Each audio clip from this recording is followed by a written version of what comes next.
Our LUSD mission profile, which we'll talk about in just a moment. So, you have it now? So the LCFF stands for Local Control Funding Formula, and the LCAP stands for the Local Control Accountability Plan.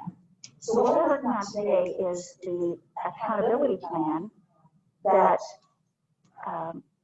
matches the funding formula. So the funding formula, which Aaron is going to talk a little bit more about in a moment, talks about making sure that funding is directed toward our most vulnerable students. But it gives us the flexibility so that before it was really specific about how we were supposed to spend our funds. Now there's some flexibility to it, but the general idea is that it's directing resources for our most vulnerable students. So we have to build this accountability plan to prove that we're doing what we've been asked to do with the funds, and describe how the funds will be used to improve outcomes for those specific groups of students. So when we work together today to build this LCAP, we have to have keep these foundational tenets in mind. Our plan has to be equity focused. It has to be designed to close achievement gaps. And I think when you look at our data, you'll see that we have some. We do have achievement gaps in our district that need to be closed. We need to be cognizant of the importance of stakeholder engagement, the meaningful stakeholder engagement of our community. So as we're going through this, again, part of our responsibility is to make sure that we've actually accomplished that. And it has to be student driven. And when we say student driven, it has to serve the needs of all students. And that includes our foster youth, our homeless students, regardless of how many kids we have, our students with disabilities, our socioeconomically disadvantaged students, our English learners. So those are foundational. I'm going to talk about our mission and student profile. You all know our mission. Many of you were on the board when we collectively built this mission together with our stakeholders, igniting passion in today's students for tomorrow's opportunities. And subsequently, we developed this it's a student profile. Some districts refer to it as a portrait of a graduate, but since we don't graduate students, we call it a student profile. These are the attributes that we want students to leave our district with: to be able to think critically, to learn continuously, collaborate constructively, communicate effectively, persevere relentlessly, and care deeply. So those are our objective is to write, to meet the requirements that we talked about at our last meeting of an LCAP, but still work toward meeting these local goals. Okay, we need to be cognizant of the governance roles that you all are required to serve in. We know that you are representatives. You need to reflect, your decisions need to reflect what the community wants, right? You have a fiduciary role, balancing what the district can afford to do now against the financial health of the district in the future. You have an enforcement role. What are you required to do by law? And then a professional role. What do the LUSD professional educators recommend is the best path forward? So we're all we're cognizant of the roles that you serve. So LCFF funding and accountability. I'll pass it over to Erin so she can talk to you about the LCFF formula. Okay, so for next year, for the 21-22 year, we are expecting our funds coming in from LCFF to be about $45.4 million. It's important to note that the majority of those funds in the blue pie represented here come in the form of a base grant for all students. And then we get an additional $3.7 million that's referred to as the supplemental grant. And that additional funding comes to us based on the number of students that we have that are low income, English learners, or foster youth. So it's important as we look at the LCAP, the board should expect to see specific actions and goals called out that will specifically serve those students with these additional funds that we receive. As Kim said, we need to be looking out for our most vulnerable students and be putting in place goals and actions that will help them achieve. Thank you. For the intent of funding, those student counts are unduplicated, as Erin mentioned. So a student that is a low-income student may not also be counted as an English language learner.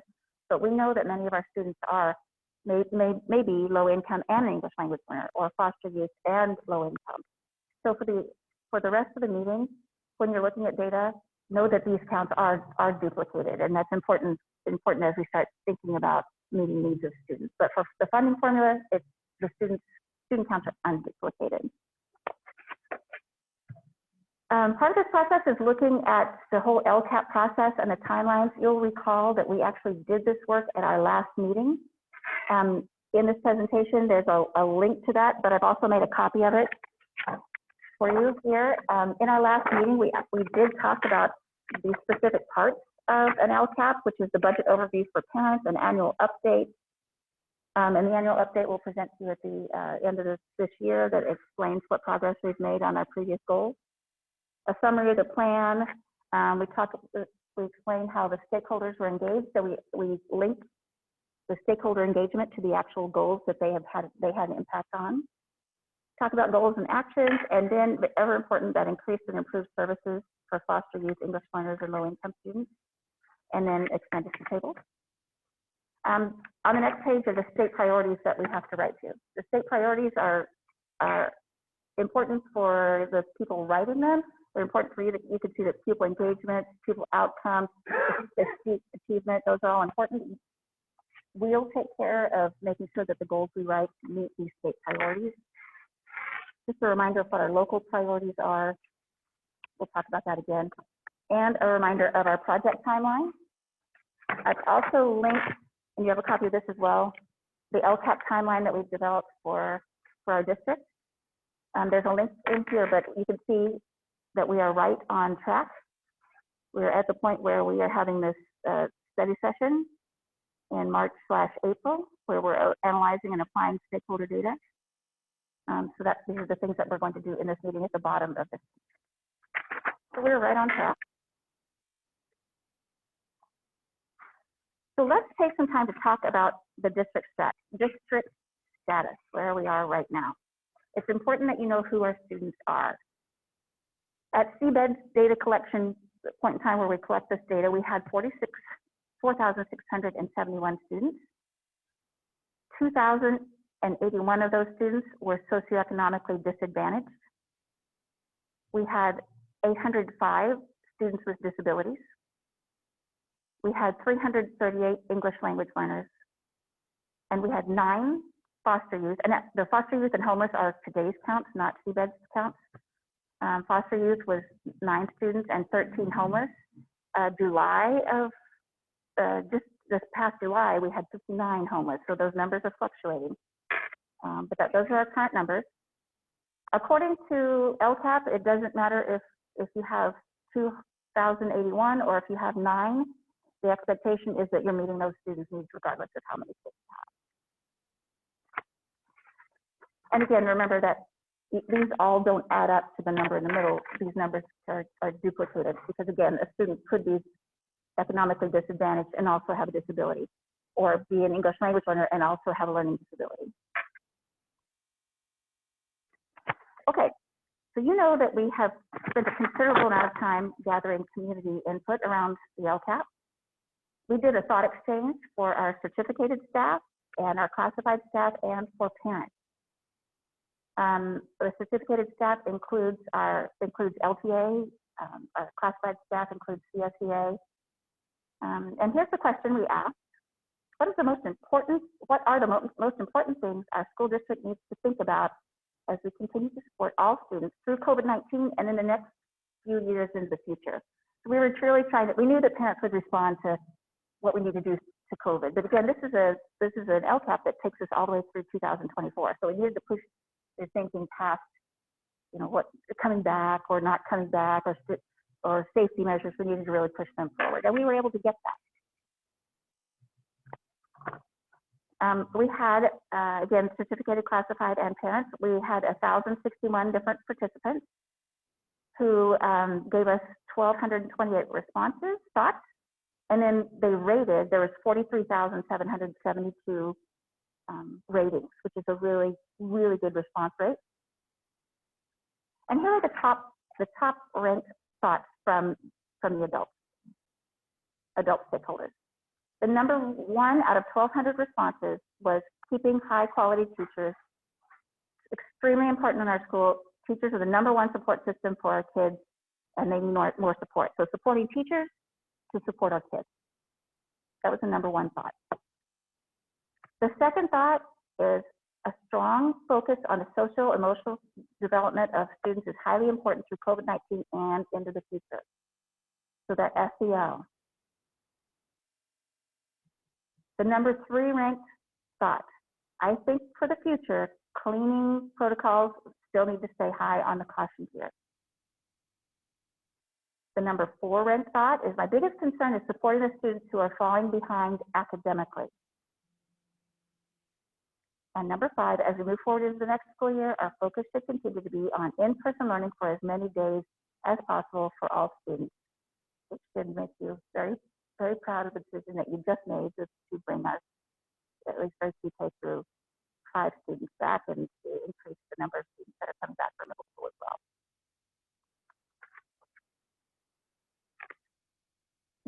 We're going to come back to all of these. These will be connected, so you don't have to remember all of these. I'll bring them back for you in a recap. But all these things are important. We're going to need to reflect on them and think through what our goals are going to be.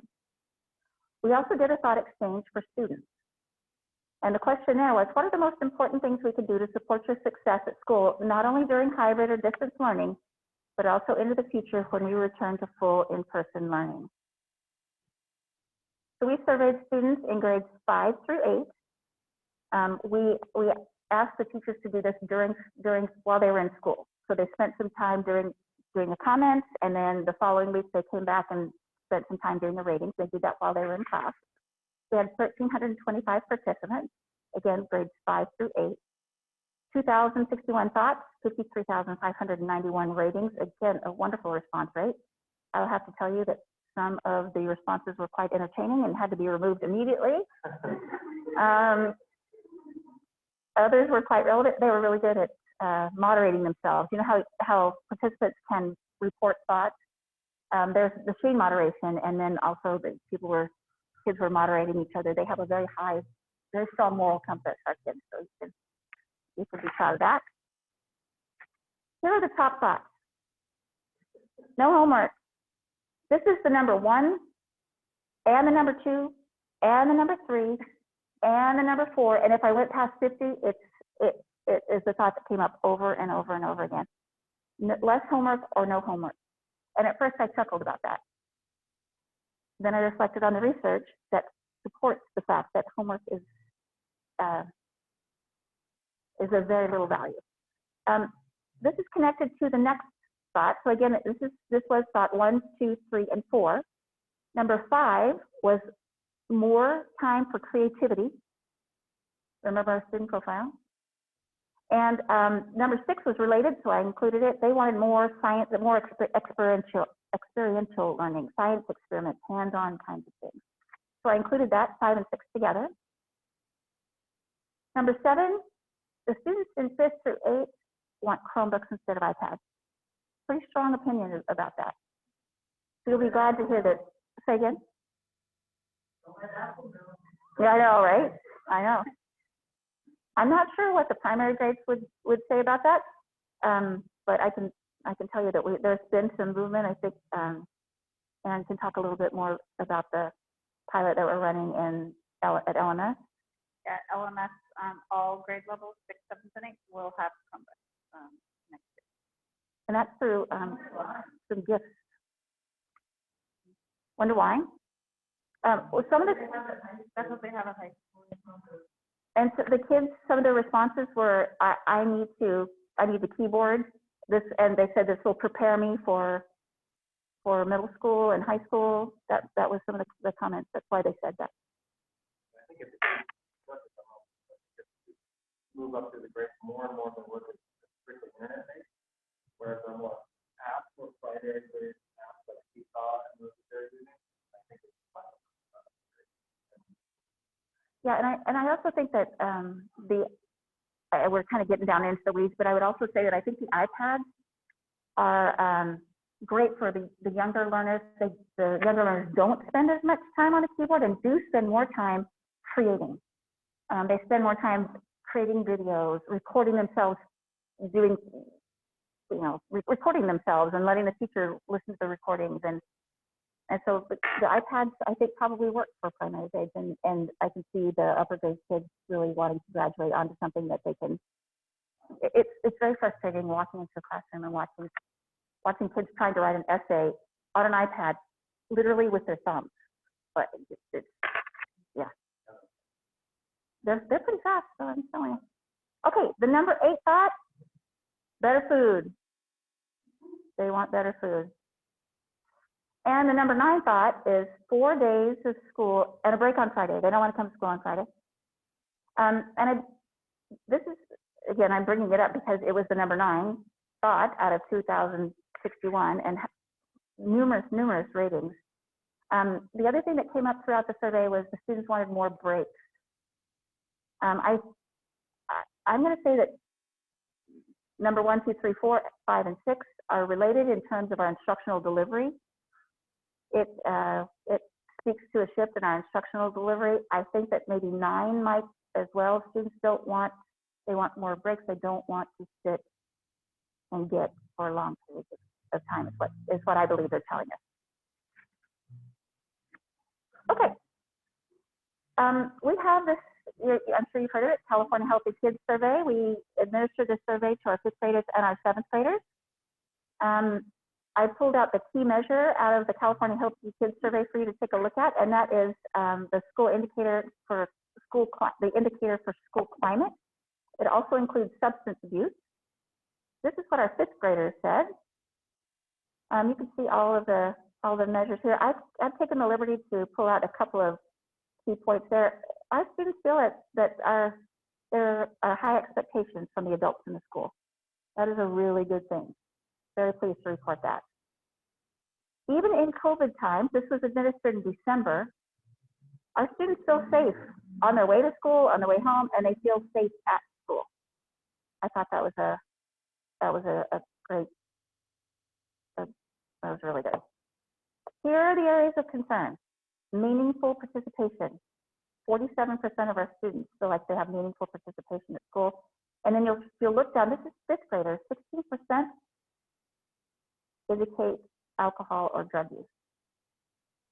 So I dug a little deeper with the help of Dr. Patty Fernandez, who is in our Pupil Services Department.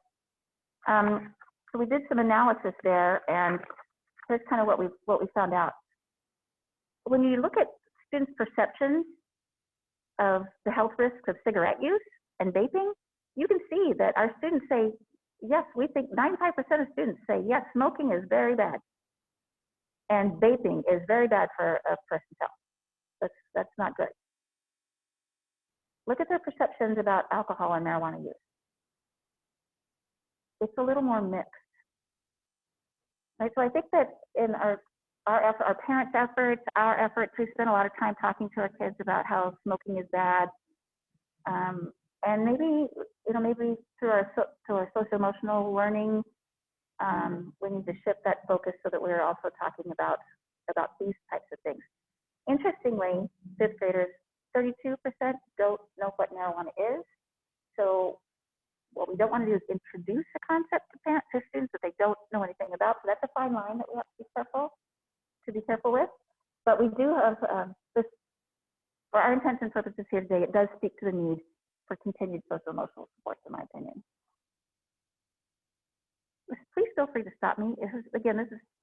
I don't want to just plow through. If you have any questions, please feel free to stop me. Yeah, you betcha.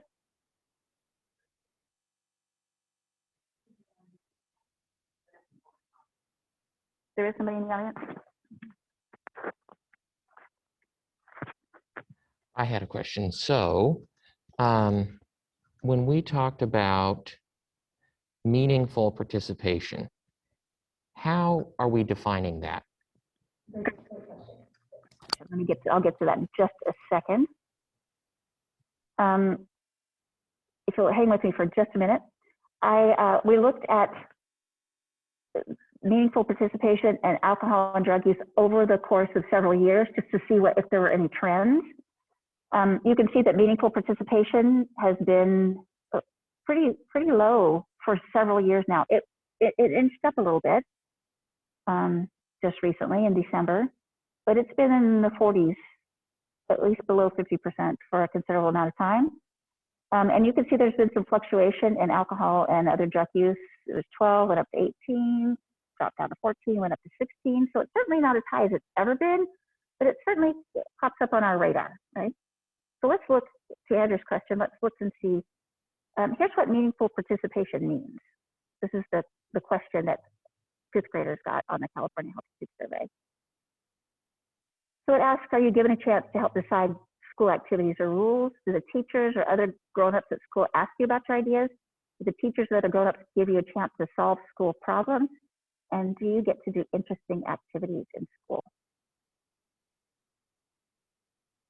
Okay. And then here's what they were asked about alcohol and other drugs. So the questions are down at the bottom. Have you ever drunk beer, wine, or other alcohol? Have you ever sniffed something through your nose to get high? Have you ever used marijuana?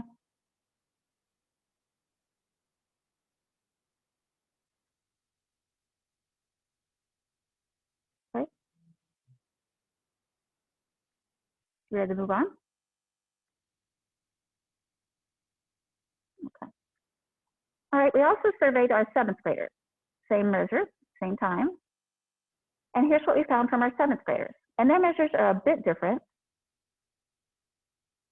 So again, our seventh graders perceive that school is a safe place. And the measures are a bit different, but they still feel very safe or safe. This is a brand new, maintaining focus on schoolwork is a brand new measure. It's the first time this has shown up on the California Healthy Kids Survey. 36% of our seventh graders say that they're able to maintain focus on schoolwork. I don't have any trend data to show you, but that was a little bit alarming to me. But maybe not considering our local context right now. Meaningful participation, 29%, that was quite alarming. And I recall that has been something that we've talked about in the past, so I can show you some trend lines there. Again, I don't have the trend line for focus, but I do have the trend line here for meaningful participation. And, oops, sorry.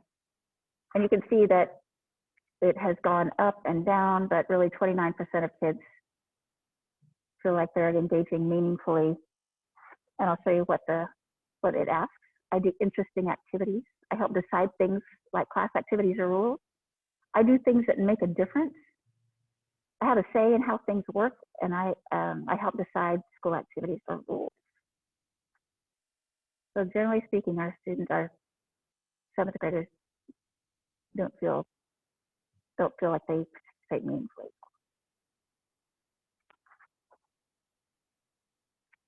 Here's what the focus on schoolwork. Here's the scale there. It's hard for me to stay focused when I'm doing my schoolwork. And again, we had so many changes. I think the trends the next year's data and the year after will be important. So it's something I think we need to keep an eye on.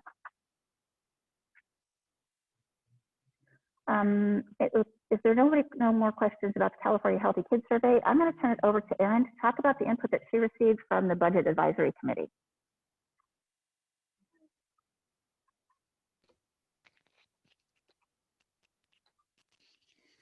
So the Budget Advisory Committee met 5 times this year, and at the March meeting, we specifically asked them for some input related to LCAP and budget priorities and what they should be over the next 3 years. So the key things that stood out, we got lots of great feedback. are these. We need to find ways to increase enrollment and attendance through innovative programs, including continuing some of the programs we have that are strong, as well as finding new ones that also lead to pathways through high school. We need to provide learning options. After this year, learning has looked different, and for some families, distance learning may have worked well. And so we believe that the families are going to be looking for options in the future, so that we need to make sure that we're able to provide those. So we had lots of comments related to that. And then also, definitely people talked about meeting the needs of students after the pandemic, including academic interventions, summer school, tutoring, and social emotional support. A couple people mentioned that we have a need to adopt science and social studies curriculum. And it's important to note that our bargaining units are key representatives in this particular committee. And so they commented that we need to have our salaries that attract and retain high quality staff. And cost of living adjustments need to be reflected in salary increases in the future. And then also it was reported that we need to keep an eye on our facilities at the same time. We need to increase what we're doing for deferred maintenance funds, and specifically brought up items like ventilation systems. Our HVAC needs improvements. Carpet needs to be replaced, and restrooms need to be upgraded. Yeah. All right. It's important to review our FPSA goals. You had an opportunity to read through each one of our schools' site plans. In this slide, you can see just an abbreviated version of what everybody's goals are. A huge thank you to the principals and to Kelly for helping facilitate this, but each principal has recorded a short video to walk you through what their goals are, why they developed those goals, and where they are in their process. And I'll start here with Grace.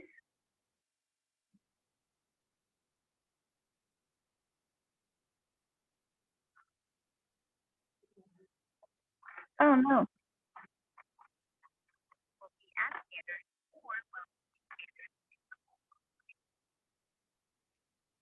Why can't you hear? I can hear.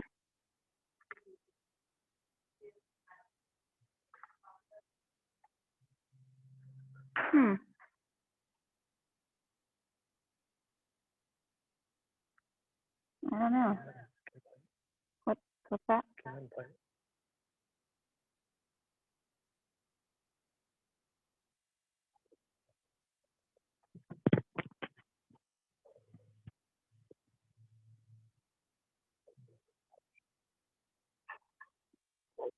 Bear with us for just a second.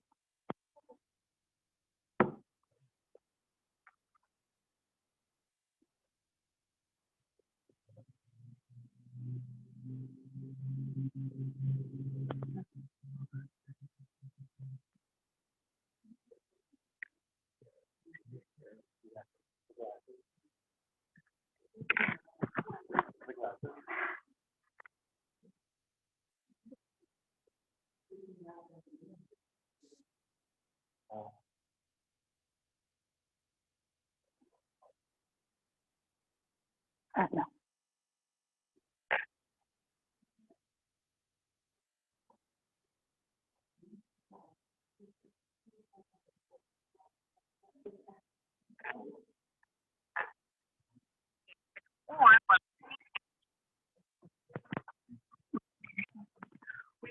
We can turn it off by going through this.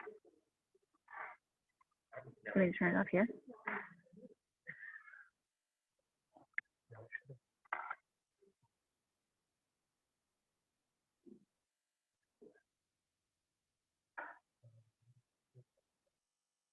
Yeah, click that.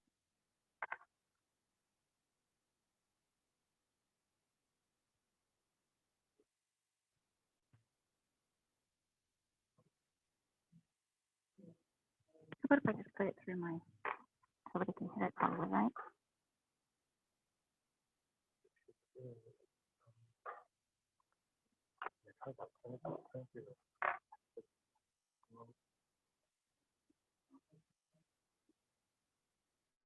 And then go ahead and share and play.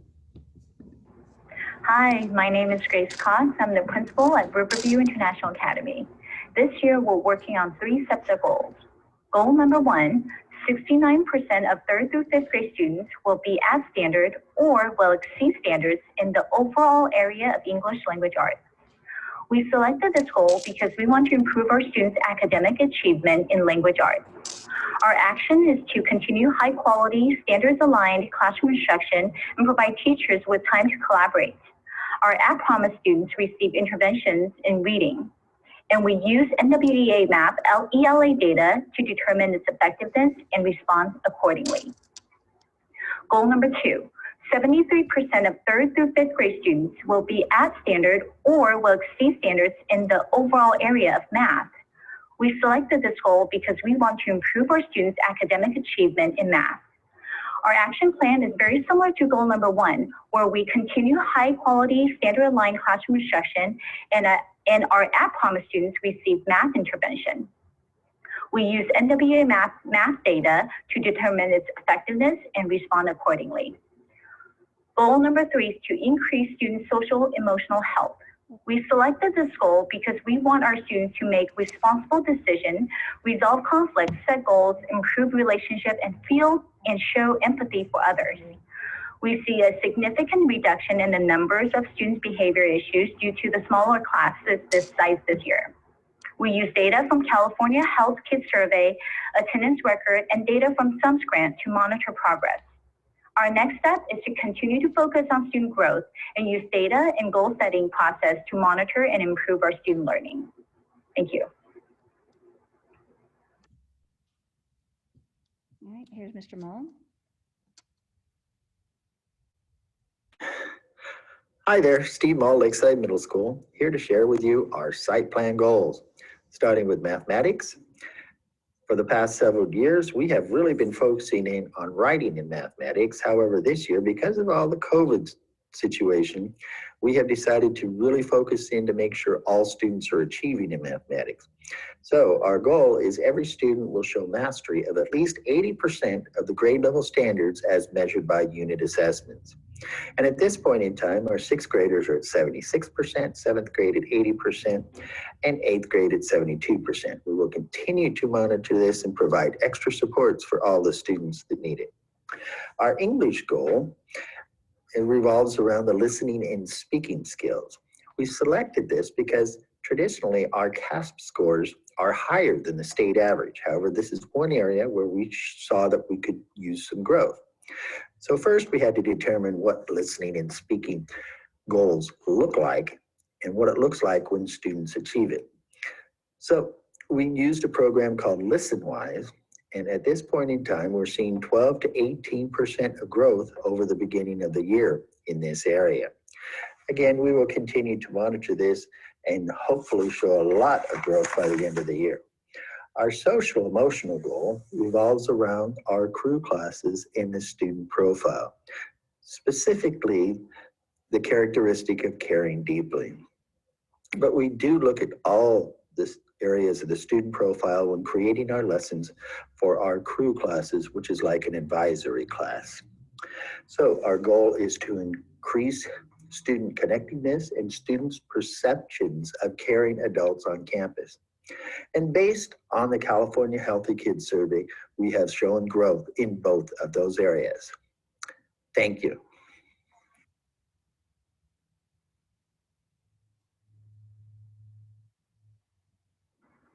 Hi, my name is Stacy Arnold, and I'm the principal at Lakeview Elementary School. This year, we are working on 3 SPSA goals. Goal number 1 is focused on reading fluency. Specifically, our goal is for all students to show a minimum of 5 points growth across the reading and language usage strands of NWEA MAP. In order to achieve this goal, teachers in grades K through 2 are facilitating small, targeted reading intervention groups and engaging students in guided reading activities at least twice per week. Teachers in grades 3 through 5 are explicitly teaching fluency lessons using Wonders leveled reading passages and Achieve 3000 articles with an emphasis on close reading skills. Goal number 2 is focused on students' ability to communicate mathematical reasoning. Specifically, our goal is for students in grades K through 5 to increase their ability to communicate mathematical reasoning by 1 band as measured by a site-developed rubric. This goal is a continuation of our 1920 goals, and we chose to continue this focus after analysis of our assessment data revealed that this is still an area of need for our students.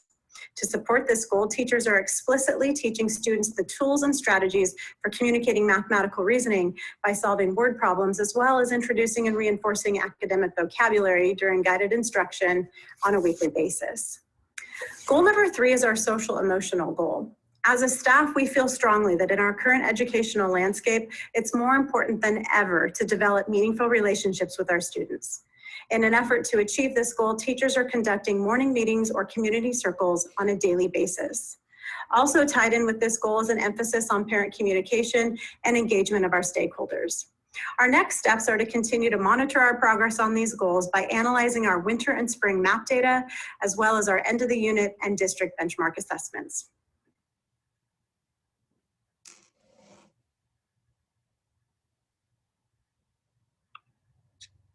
Hi, my name is Tessa Green, and I'm the interim principal at Lindo Park Elementary School. This year, we are working on 3 SPA goals. Our first goal is in ELA, and by June 2021, every student will meet or exceed expected growth target in the ELA across the reading strand as measured by NWA maps.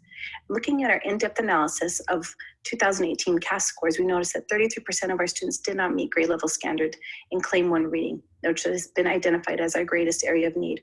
To support this goal, we will participate in a targeted intervention 2 days a week while on campus during hybrid learning, have access to guided reading instruction at least 2 times per week, and access to iRead with 5 foundation principles to deliver the very best early reading instruction.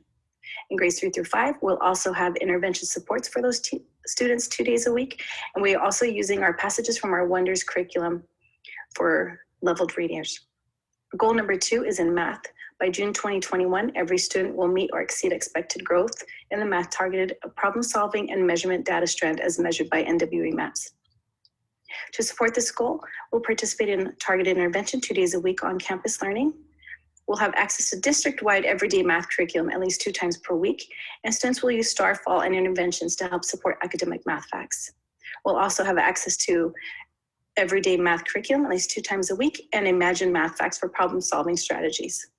Goal number 3 is our SEL, to develop a consistent and clear referral system, discipline system, and structure in the classroom, on the playground, and to promote a positive interaction at Lindo Park Elementary School. Student behaviors escalate in the unstructured area, so this spills over to affected classroom behavior. The need for consistent procedures, re-envision routines, and staff trained to implement and complement our PBIS current system. Again, we will develop classroom calming strategies and structures for students for challenging behavior.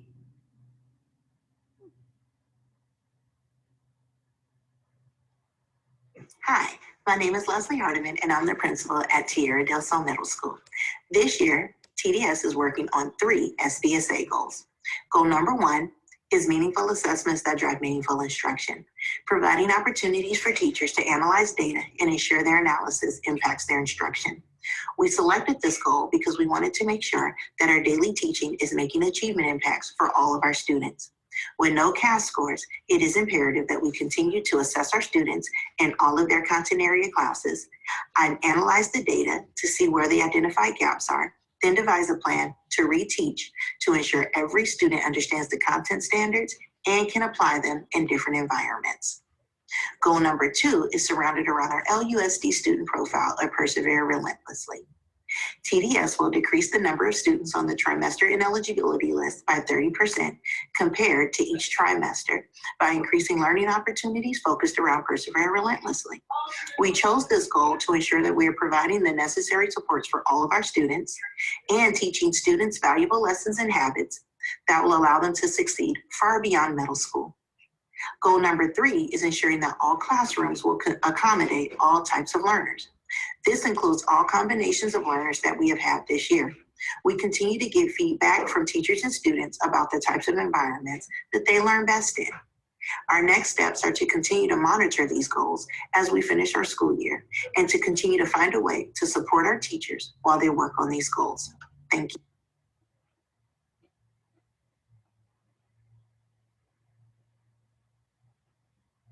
Hi, my name is Heejin Peterson, and I'm the site administrator at Eucalyptus Hills.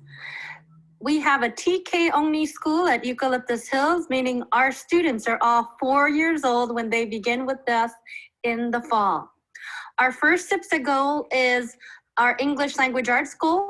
Students will score 80% or better in identifying all letters of the alphabet in their target language, either English or Spanish.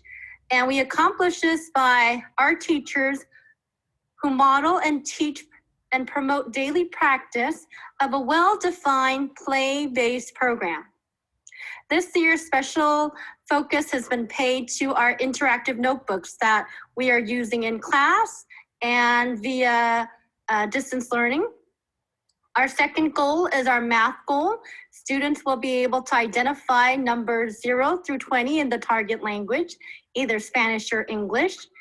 And all students will work on classification strategies in explicit instruction, independent practice, and with peers in centers to build foundations for mathematics, once again reinforced through play.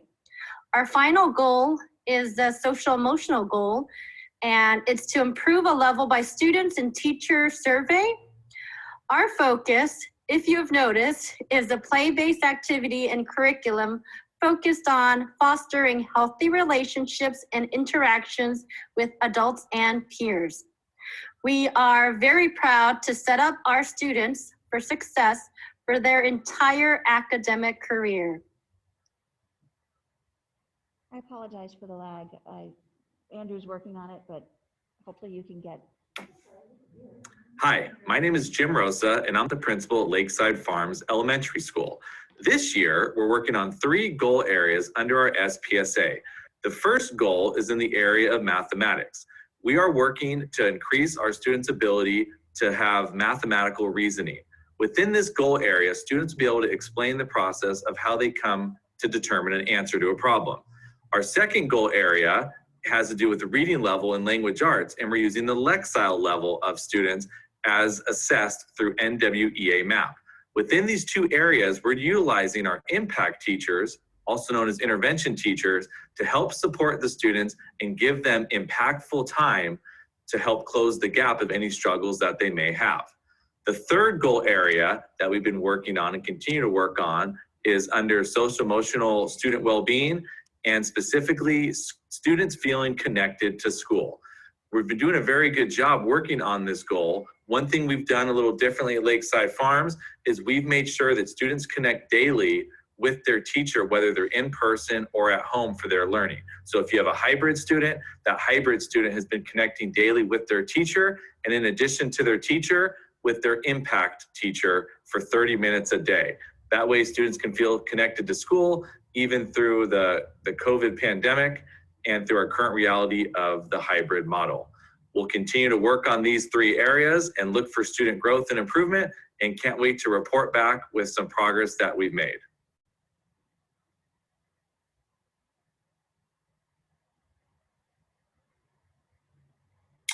Hi, my name is Keith Kuiper, and I'm the principal at Lemoncrest Elementary School. This year, we're working on 3 SPSA goals. Goal number 1 in ELA targets reading comprehension as it pertains to informational text, as well as research and inquiry. Informational text and content area-specific vocabulary are difficult for all students, but especially our English learners. By providing support through ELD, GLAD, and targeted intervention, we're working toward positive student achievement. We're using NWEA MAP, teacher observation, and feedback from our intervention teachers to monitor student progress. The goal is that all students will grow a minimum of 5 points on the spring MAP test. Goal number 2 in math targets a stronger understanding of multi-step math problems and being better able to express answers and reasoning through oral explanation and constructed response. Primary teachers are conducting number talks geared at having students verbally explain their answers and math reasoning. Upper grade teachers are working toward having students explain their answers in writing, pictures, diagrams to show a deep understanding of multi-step math concepts. The goal is that all students will grow a minimum of 5 points on the spring math test in math as well. Goal number 3 focuses on social emotional well-being. By using discipline data, the goal is to decrease physical and verbal aggression by 75%.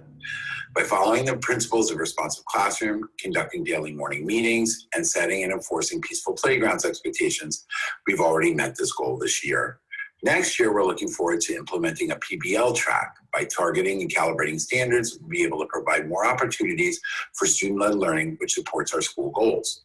Students will have opportunities to dive deep into research and discussions, work on meaningful projects, and connect their learning to the world outside the classroom, which should also increase engagement.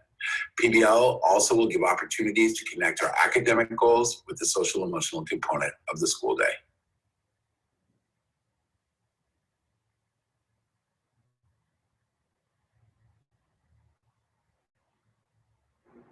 Hi, my name is Grace Cox. I'm the principal at Riverview International Academy. Okay, we did that one.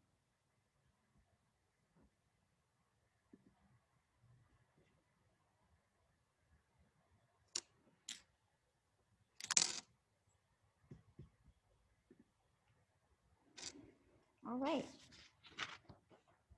So the next thing that we're going to do is we're going to go on a data walk. We've gone through a process. First, I have to say, kudos to the teachers. We've gone through a lot of work to go to pilot some assessments. We piloted NWEA MAP. Many teachers are, it was a process. We're using NWEA MAP, and we're so thankful that we are, because we have data now. There's some conversation at the state level about perhaps not doing the CASP and instead using local measures. Those districts that don't have a local measure like NWEA MAP are still going to have to use the CASP. MAP is a growth measure that we can look at fall, winter, and spring, and it tracks the student from kindergarten all the way, or first grade all the way up. We're super fortunate to have it, and you've heard many of the principals mention it in terms of baseline and progress monitoring. Super thankful to have it. So we've pulled out some of that data and disaggregated it for you to take a look at. We're going to spend some time having you socially distance and using your marker, walking around and noting in writing your noticings and wonderings about each of these data points. Know that because you're going to be separate, you're not going to be able to have the conversation. So you're really going to have to use your pen, read other people's comments, comment on them. Again, you might have some questions, put it up there. You might have some comments, put it up there. Data is a conversation starter. So that's what these are. We will actually, I'm going to have Kelly walk through each one of the charts and orient you to each one of the charts, so you'll kind of know what you're doing before you approach the charts. So Kelly, would you help us out here, please? Yeah, of course. Hi, everybody.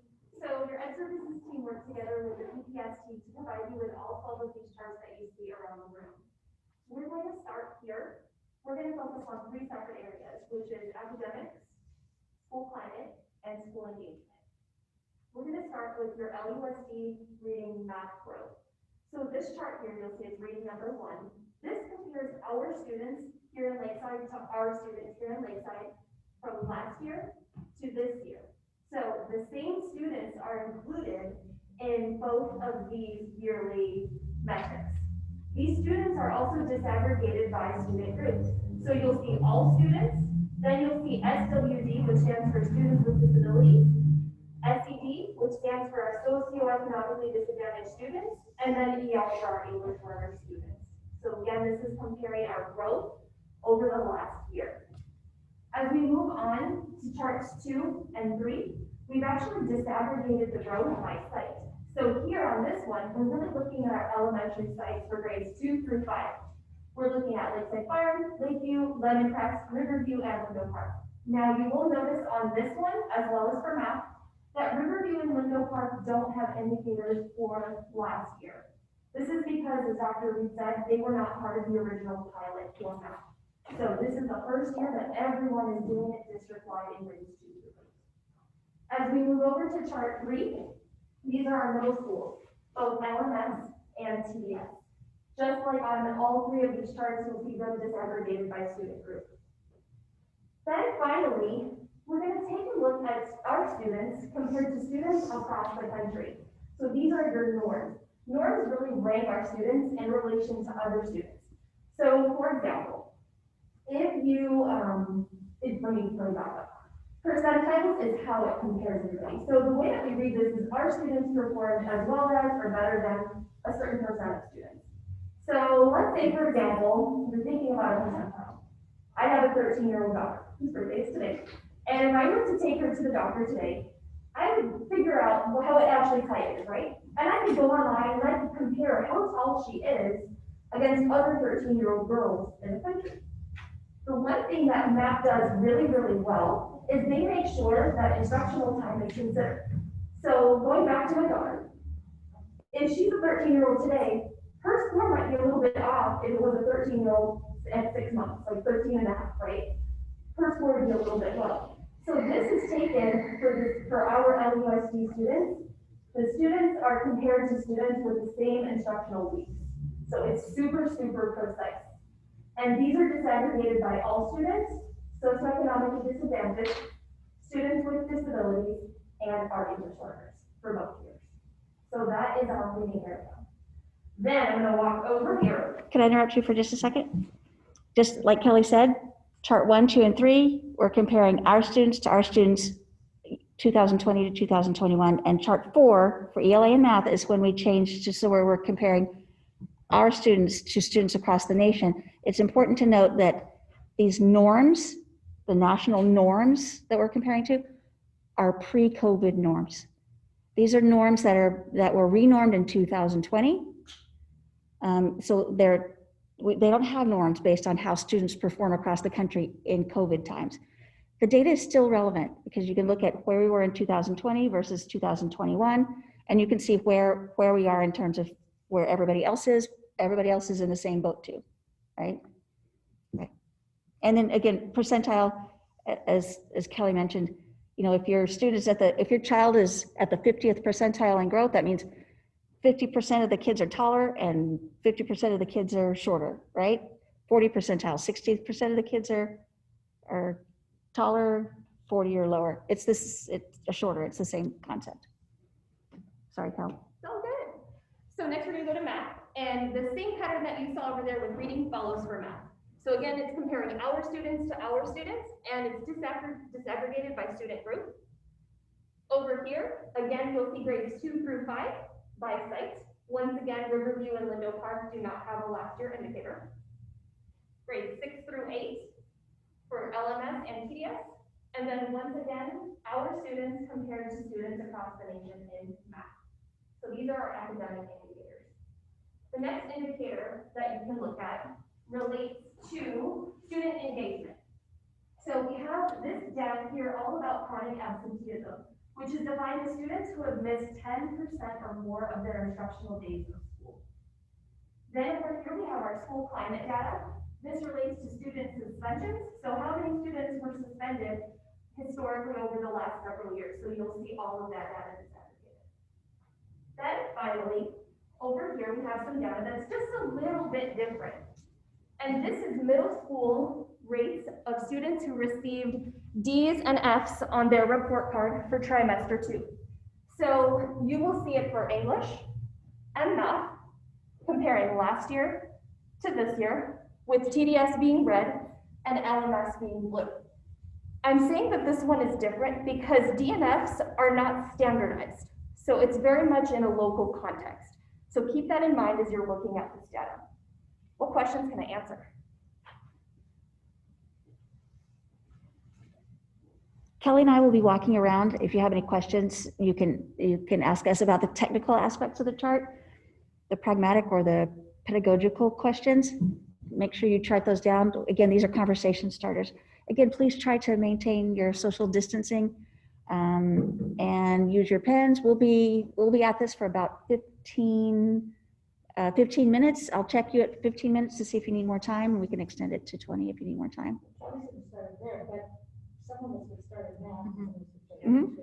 Yep. Yeah. You bet. Somebody can start over here, somebody can start here, or here, or here. You can split up and stay away. Wear your mask. Do you want me to play? I didn't get a marker. I see one over there. You want me to? Say again. Can I do Are we it too? playing? Yes, yes, yes, absolutely. We need you. You're playing. Oh, I thought you had a pen. I'm sorry. I didn't have one left. I thought it was, I thought we were.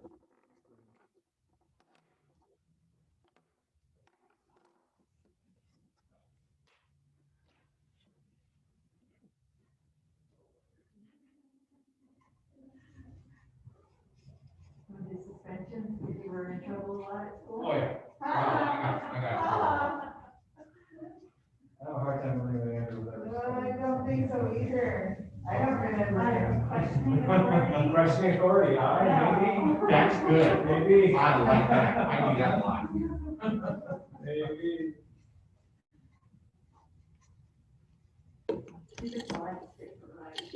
There we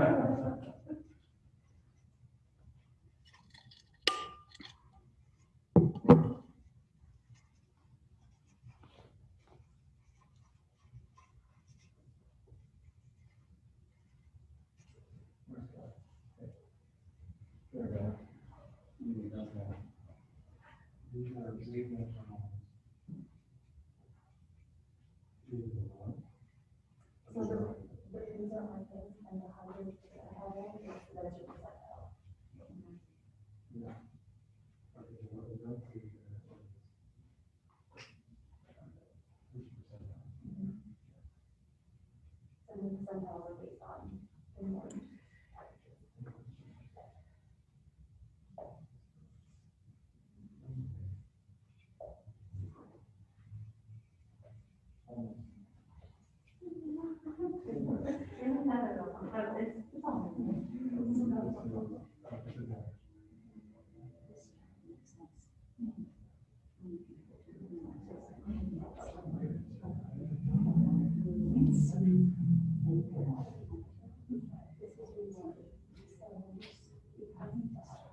Do you think that you can make it to the rest of the charts in 5 minutes? Is 5 minutes enough time? How long have you been doing it? We're good. Doesn't matter. Well, no, but so I need to approximate how long. Well, I cut your time short. Well, This is your guys' meeting, yeah, so whatever time, how I'm much. spending a lot more time on each one, 2 minutes each. Okay. Okay. So, That's actually what we planned. A minute to, we might have to go a little late. I'm okay with going late. Thank you. Oh, you're fine. They're gonna just drop my car off. I'm Okay, going. good. We're good, we're good. So we're good. Okay. No problem. Excellent, thank you.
Don't forget to read other responses. You might have it might spur your thinking, or you might have a response to what somebody else mentioned.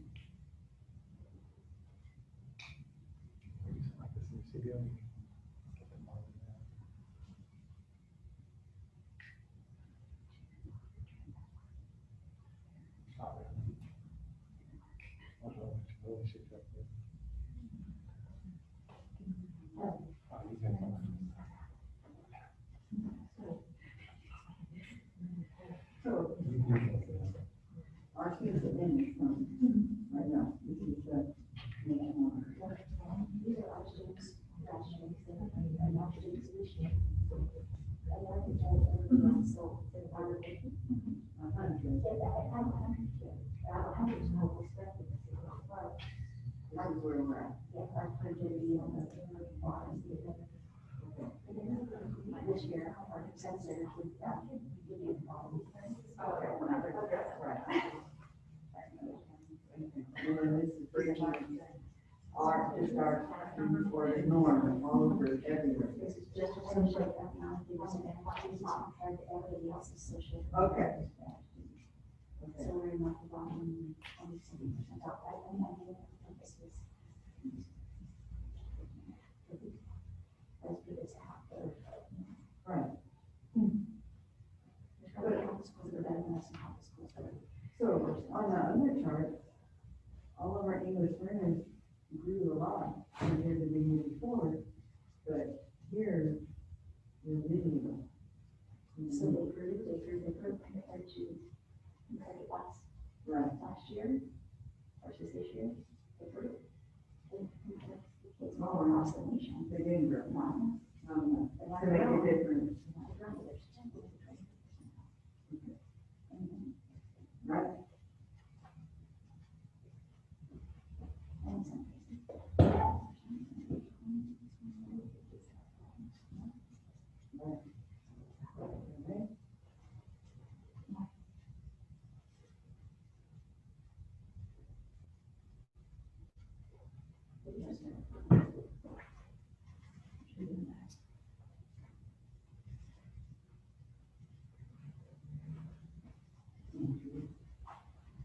Yeah, if we just like 3, 4, 5 minutes. We have, so we can go through 15 minutes, so the 15, we're at 14 minutes. Do we need another couple more minutes? On the last chart. Last chart. We need 3 more minutes? Does that work? Yes. Okay, 3 more minutes. So this number is all of these NFs combined, not breaking out. So what's the difference between these two? Is it late recording? Last year, this year. TDSL was last year, TDSL was last year. And this one really is, like Kelly said, there's a lot of digging that has to be done here because individual teachers are doing different things, individual departments.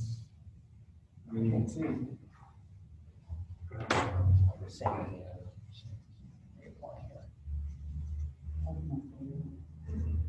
So look, look at that. This is right there for English.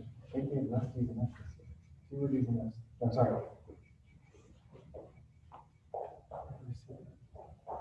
TDS gave more, LMS gave less. Is that right? Yeah, see, LMS over here now gave fewer Ds and Fs this year than they did last year. But why says it 182, 113, yeah, 684. 684 total kids. Oh, we have less kids. 182. Right, have less kids. This is interesting. I can spend more time on that when I go to these. Yeah, that one really needs some digging.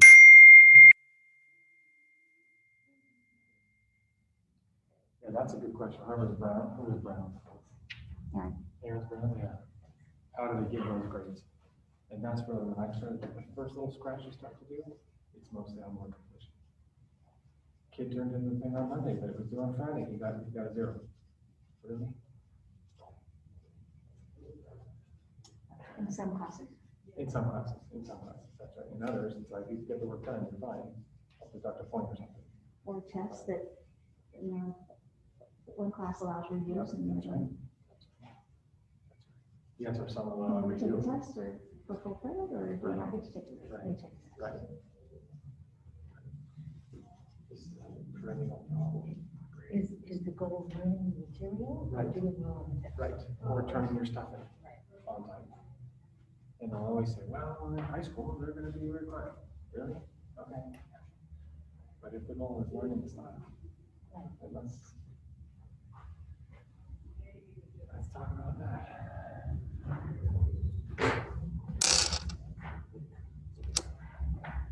Is that okay?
You guys have plenty of volunteers for tomorrow? I think so, Aaron. How are we doing for tomorrow morning? I think you're always welcome, but I think we have enough people. Well, I have a 7:30 a.m. because you know I'm meeting. I'd rather come and hand out food than go to 7:30. Yeah, me too, yeah. Whatever. You won't tell the Lakeside Chamber, I really want to go to the nominating committee. 7:30, it's a Zoom. I'd rather come at 6:45 and hand out food.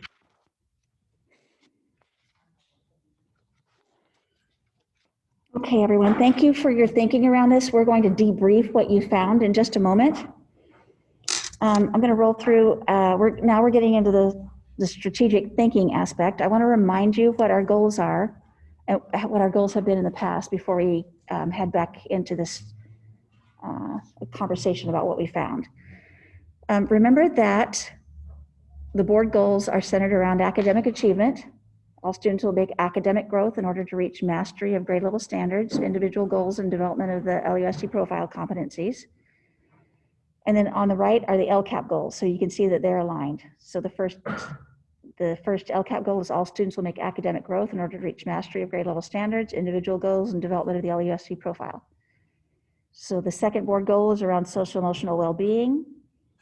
And the second LCAP goal is that we're currently using is about social emotional striving socially and emotionally. And then the third board goal is around physical environments that support student learning. And then the third LCAP goal is schools and individual classrooms will be safe, inviting, and student-centered. So we tried to make sure that our board goals and our LCAP goals were aligned. So those are our current goals. So now we're going to go into the point in time where we're just reflecting on what we've learned so far. So here's what we know.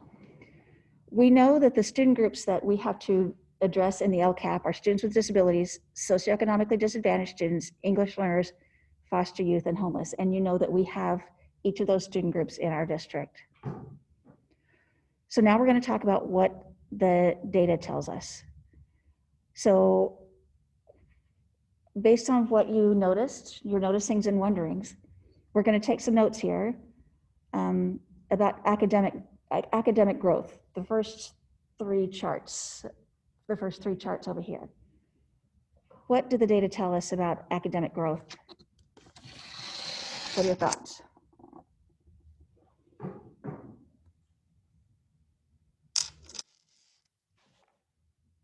Or anything that's really stood out? Sure.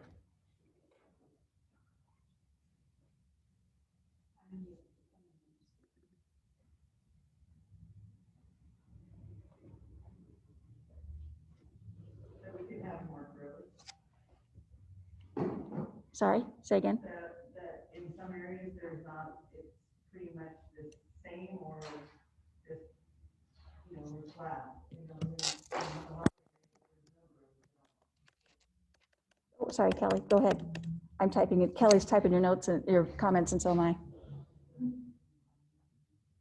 So minimum or stagnant growth. What I observed was there's minimum growth overall with all students, but then we have some targeted growth with our EL students and others. And actually, that's where I saw some significant growth. Where there other areas there was not much growth at all. So I'd like for us to figure out how we look at that.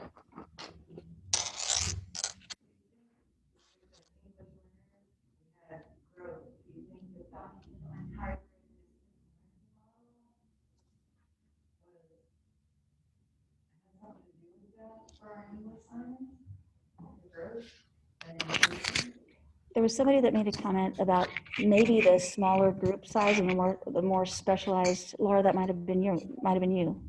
What were you saying?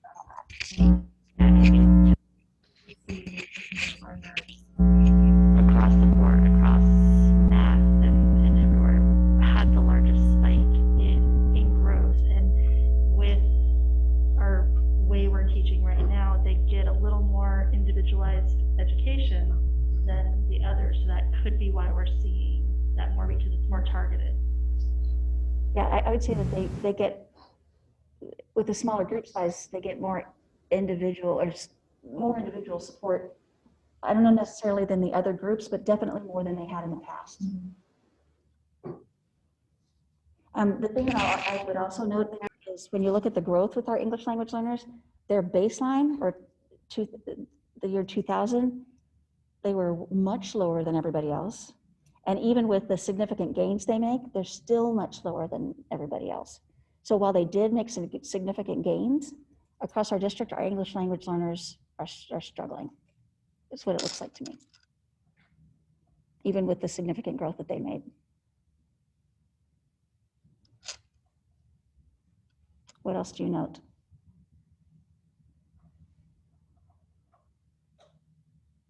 Anything as you move over into the national norms? What do you notice about our students compared to national norms?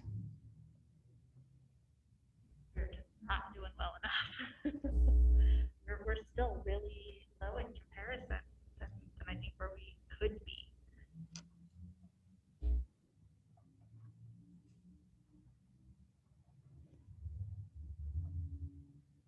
So even though our student groups made growth, miraculously, with the heroic efforts of teachers and parents over COVID, over the distance learning and hybrid, we still, even last year pre-COVID, are falling well below the median of the national norms. And depending on student groups, right? So when we talk about achievement, the achievement gap, that's, I think, where we can see the achievement gap, where we have all students are scoring right around that 50th, 40 to 50. And then you look at our English language learners that are down around the, the 25th percentile, our students with disabilities.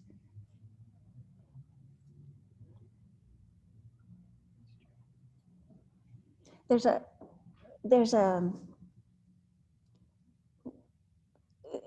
interesting, students with disabilities, and Laura, I'm sure you have something to say about this as well. A student with disability could be a student with profound learning disabilities that could have, some really profound learning disabilities. And that is a very small percentage of those are our special day class students that are just really, that Lemoncrest. The majority of our students with disabilities, they might have a speech IEP where they pronounce their R's and W's, they mix those up, right? And the reason a student gets an IEP is there is a difference between what they're cognitively capable of doing and how they're actually performing. There's a gap there. So when we're talking about students with disabilities, we're talking about students that are cognitively capable and that are getting extra supports to fill those areas that they're struggling. So to say that it's sometimes easy to say that students with disabilities, well, they're special ed students, so they shouldn't be, we should expect them to be achieving. We shouldn't expect that, but that is that's just not accurate. Well, it's a broad term.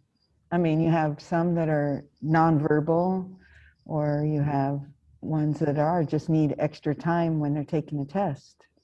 So, I mean, that's a big spectrum, nonverbal, right. And then just a little extra time when they're taking a test. That's right.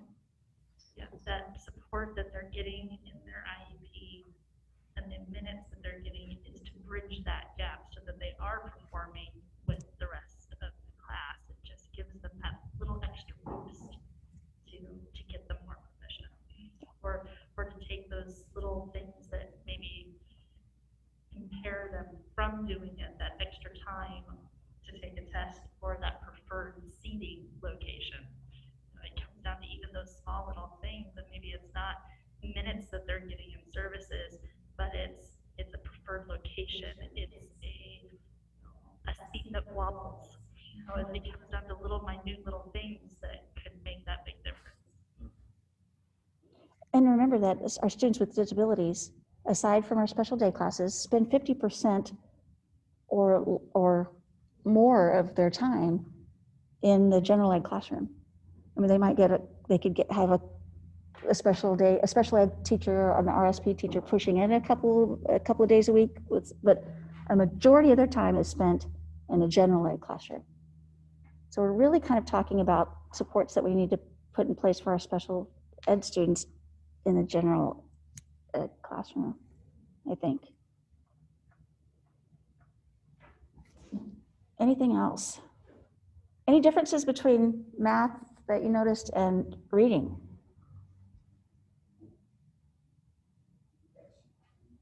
Math is lower than reading, but math is always lower than reading. Right. Historically, it has been, yes. Historically, math seems harder for people than reading. That distance learning could have that. Like, how do you teach math there might be some hurdles. I haven't had the chance to sit in on any of my nephews or nieces' math classes. So I don't know how they're teaching that. I just know for me, math was hard. Math was a struggle in person. So I can imagine trying to do it. A lot of our math teachers have mentioned, both math and science teachers, that many of those hands-on learning opportunities were missed in this distance learning. But again, it has historically been, and not just in our district, but across the county, across the state. While we saw that some of the math was lower, and it is traditionally lower, we do have some bright spots in our district, and that was Holly's comment, and I responded with a question that's similar vein, that what's going on different? Because clearly there's success there. So I'd like to explore that. Not to open a can of worms, but do you think, because we're still new into Common Core, right? And we're teaching math a different way, right, than we used to? Well, Common Core has been around since, I would not. I mean, how long have we had it in this district? 5? Yeah, it's been 10 years. Yeah, 8 to 10 years at this point. Yeah. Oh, it seems like, really? Yeah. Oh my goodness. Yeah. Do you think that has anything to do with it though? The way we teach math now? Because I think there's a lot to talk about with math. So the patterns that we're seeing, the trends that we're seeing here, we've been tracking this across the county and across the country this year in COVID. Everybody's really struggling with math in COVID. Not to make an excuse, just to say that this is a common trend. And I think that when you've got even your kids in hybrid, so they're getting 2 days of good, smaller group, but you're still 5, out of those 7 days, 5 of those days you're on your own at home. So I think that's definitely been a challenge in terms of the math achievement for a lot of our kids.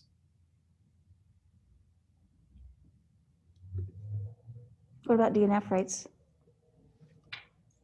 Anything that stood out to you about the DNF rate data? For math, there was a big discrepancy between TDS and LMS in the increase in DNF math. Like LMS went down this year. So, there's got to be something in the way either they're teaching it, their instructors, or the way they're pushing it out on the interpretive days. I don't know, but I mean, that was a huge difference that one went down and one went up significantly. I don't know why, but it was very surprising to see it that way. And we're definitely getting it more in general, just because it's so much easier to disengage and not turn something in when you're not, when the teacher's not there, like, hey, can you come turn in your assignment for me, please? When it's just at home, like half the time I'll be like, hey, Colin, did you turn in this? Oh, I did it. Well, it's not turned in. Oh, I forgot to push the button. Right. No, I'll just jump in and say I think you hit on 2 important things, and I'll add another one. But you mentioned that disengagement during COVID is a factor, and the second thing you talked about was work completion. When you start, I think with this issue here, which again you've been reading about in the papers, everybody's grappling with this right now. I think we have some work to do. I think we should be studying this issue, because a work completion is one of the main ways that a student's grade drops. And I think we should really talk about that. I understand why teachers have deadlines. We have to have deadlines. I get it.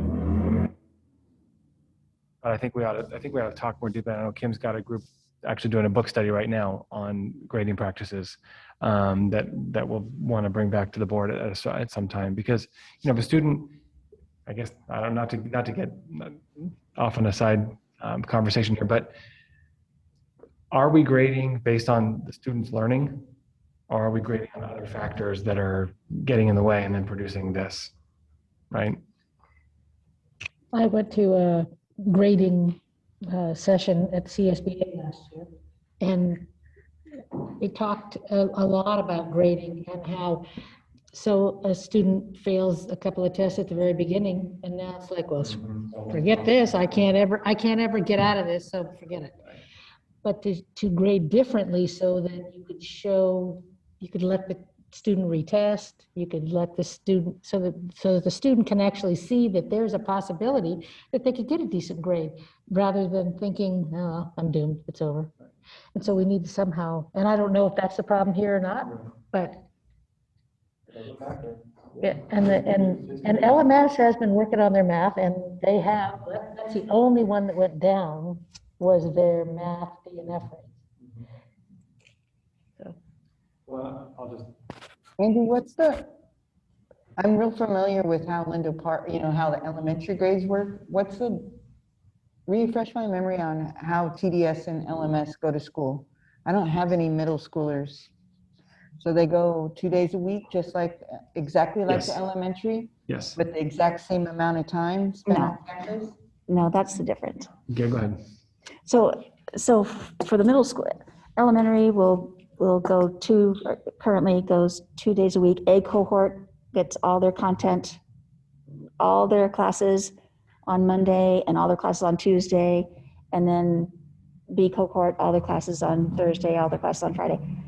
At the middle school, A cohort will come and they'll do period 1, 2, and 3 on Monday and 4, 5, and 6 on Tuesday. So instead of having period 1, which could be English, twice a week, like the elementary schools get, they get English once a week for a little longer time. They only have 3 periods in a day for a little longer time, but they'll get English once a week, math once a week, history once a week, science once a week, their electives once a week, and then they don't get that again until the following week. So you could really disengage them in math and English. Yeah. And I think as you get older, I know my high schooler, with this whole COVID thing, I need her to figure it out because I was working, so I wasn't at home, so I don't know whether demographics of parents working and are they leaving our middle schoolers at home because they can, they're old enough, to do it. And do we have a lot of I get my niece's grades sent to me every 2 weeks. Do we do that here? Are we sending those grades to our parents in an email form or Google Classroom or whatever? Yeah, they're on Jupiter grades, so the parents all get those notifications. But I think all this dialogue is exactly. Do they get the notification that they have to sign in, or do they actually just get a notification going, your child's paying? You have to opt in for it. As a parent, you have to opt in for the notifications. You have to know to say, hey, I want notifications every Friday, every 2 weeks, once a month. You're making that choice as a parent. Mm-hmm. Yeah. And I guess I might have opted into it, but maybe I opted into it when I registered her. Like you can say, oh, you want this stuff. When I registered her, then I just automatically did it. Right. And during COVID, we know that we've heard stories of some of our middle school kids having to take care of younger siblings, while parents are out. So there's been a ton of factors. And I just wanted to say that all the comments and questions we're asking go to Kim's point that the data is kind of a starting for the conversation. It just, wow, it generates a lot of questions that we can go digging on. I'd like to take us to the next slide. I want to get us to a point where we can talk about what we're thinking about for goals and strategies. Did we notice anything relevant or important to note about chronic absenteeism or suspensions? Anything noteworthy? Well, I asked this question on the chronic absenteeism, but we saw big jump from 1920 to 2021, presumably because of COVID. And so I think that, and Andy has mentioned this previously, it's important for us to know who those students are, because it's likely that we may have to provide some targeted support for them. And we know who they are. And so I think it's important that we look at that. And then the other thing on suspensions was, I always like to define suspension and the terms. I'm sure teachers or administrators who suspend students, there's reasons cited for the suspension. Do we have reasons, more reasons than others, if you will, that our students are usually suspended for? And I just don't know. So I wrote that up there. Yes, suspensions are driven by ed code. There's reasons why a student it's suspended based on ed code. And then there are there are, and we can pull the data. We didn't pull that data for you, but we can. Typically, it's physical aggression. That's what it typically is. I wouldn't want to generalize and say that was the case for this, but that's typically what it is. But we can pull that data. How do we measure our growth and change with that? Is it through the social emotional support that we provide, or those items? I just think looking at those things are important, because as I understand it, those are on the suspensions is on the dashboard, right, as well? It is. And you can see that, and we'll get to this in just a second, but sites are setting, when they're trying to monitor their success or their progress at implementing their social emotional supports, reducing suspensions is one of the measures that they're using. The absenteeism was going up before, and then it really went up. So somehow connecting with those kids that are out. So you're seeing even before COVID, we had a general incline in absenteeism, which is related, as you'll see the sticky there, it's related to engagement. On the LCAP, it's absenteeism is related to student engagement. And you saw students indicating that they're not meaningfully participating in school. So there's some connections to be drawn to all of these things, right? And I would say that the state suspension rates are going down. Our suspension rates are going down. I think that's a good thing. But I do, schools are building systems to be able to zero in what's the area where most kids are getting in trouble, like which part of the campus, for what reason, and can we split, if it's that part of the campus, can we put an additional campus supervisor there just to be proactive as opposed to reactive? Well, and just to highlight sort of what drives me on that specific issue is, growing up, where I grew up in Lakeside, a lot of my friends were suspended. They needed to be in school as opposed to being at home. Yes. And it built up this anger and frustration with school, as opposed to school being a place where you can grow, be safe. So that's where I come from with it. And so I think that finding ways to identify how to help is important. And you're speaking to the crux of our PBIS and our social emotional supports.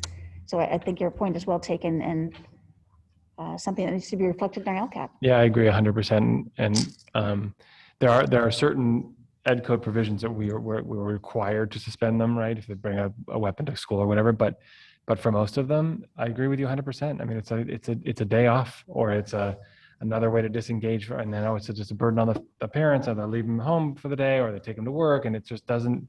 If the goal is to change behavior, suspension is one of the least effective measures to do that, or methods to do that. I think with COVID and they're going to just go to school and do the basics, there's no band, no dance, or no art. I mean, most kids are, I know for my niece, she's driven to go to school for all the other extra activities, ASB and any other little things that keep her, because she wasn't a brainiac. She's not a brainiac. She's not good at math and English. Those are a lot of hard work for her.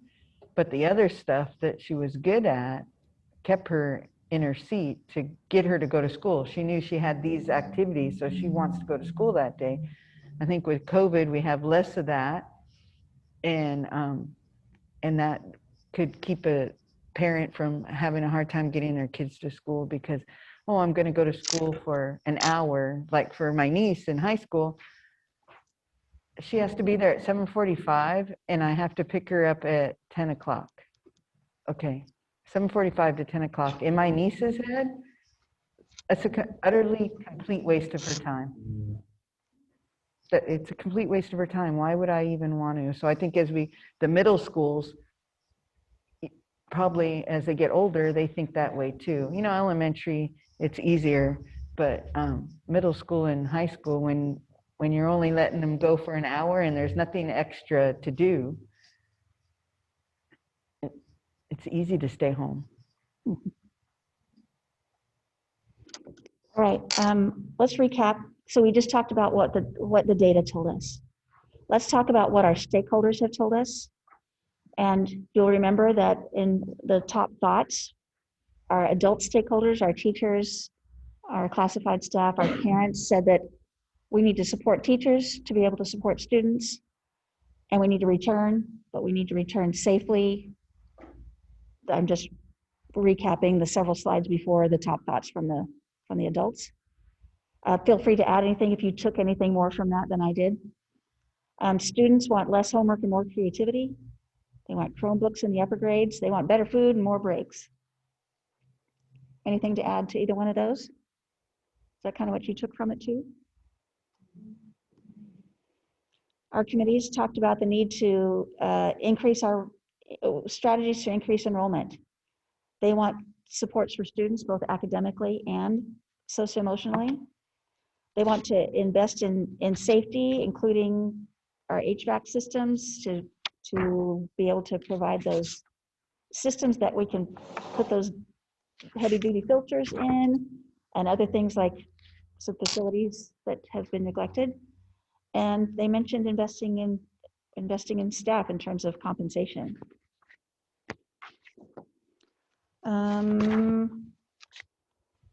You heard from each of the school sites, you heard their SPSAs.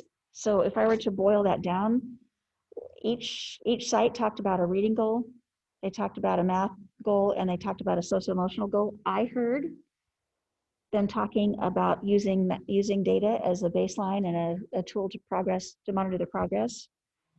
I heard them talking about the student profile.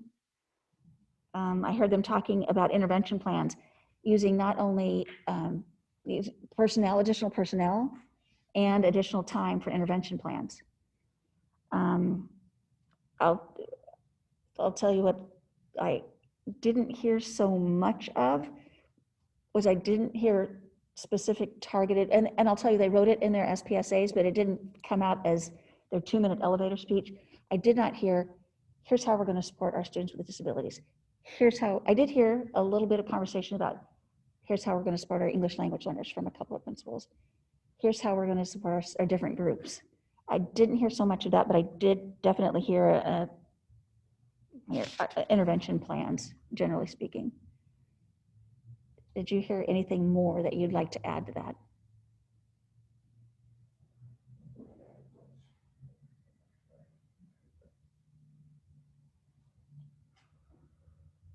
One thing I would add is that what I heard was exactly this, but I heard different methods for achieving those same goals. And I think this goes back to the point we made about math, which is there are some sites where, boom, there's some nice growth. What's different in those goals set by that site that others do? And maybe it only works there. But if it could work somewhere else, how do we explore doing that? Because I think that's really important. And I would say that for English language arts too. I think it's holistic. So I just wanted to make that comment. Thank you. Okay.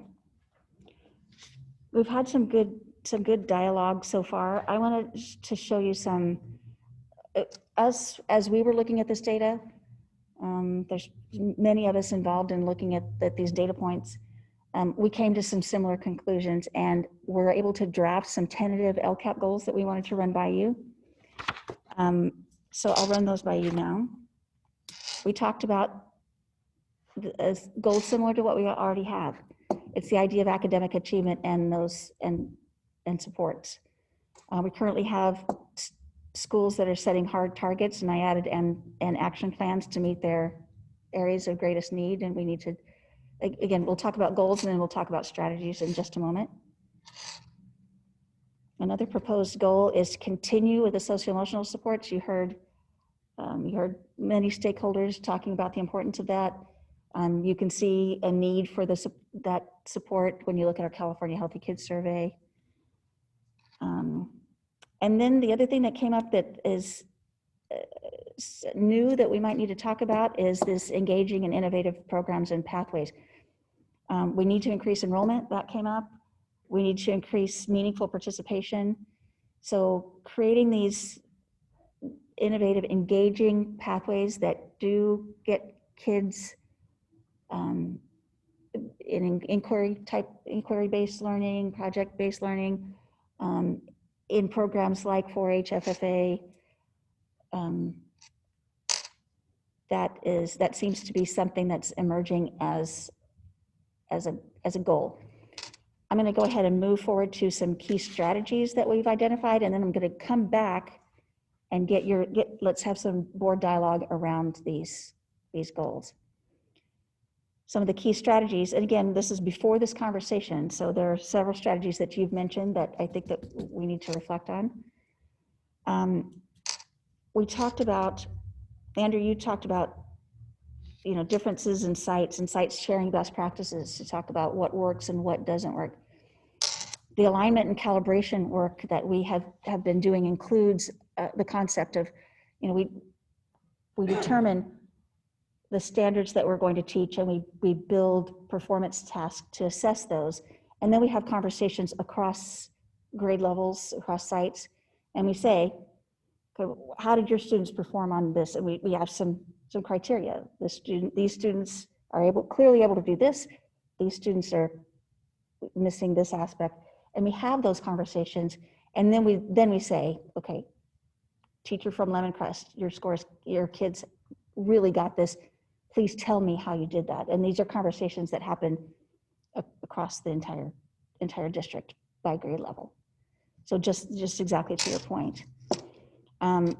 Kid Watch, which is a process that Rhonda is familiar with. She does it at her school. Many of you understand the concept as well. It's an idea where from the site level to the district level, we have a process where students that are at risk are highlighted, plans are developed, and those are monitored all the way up to the district level.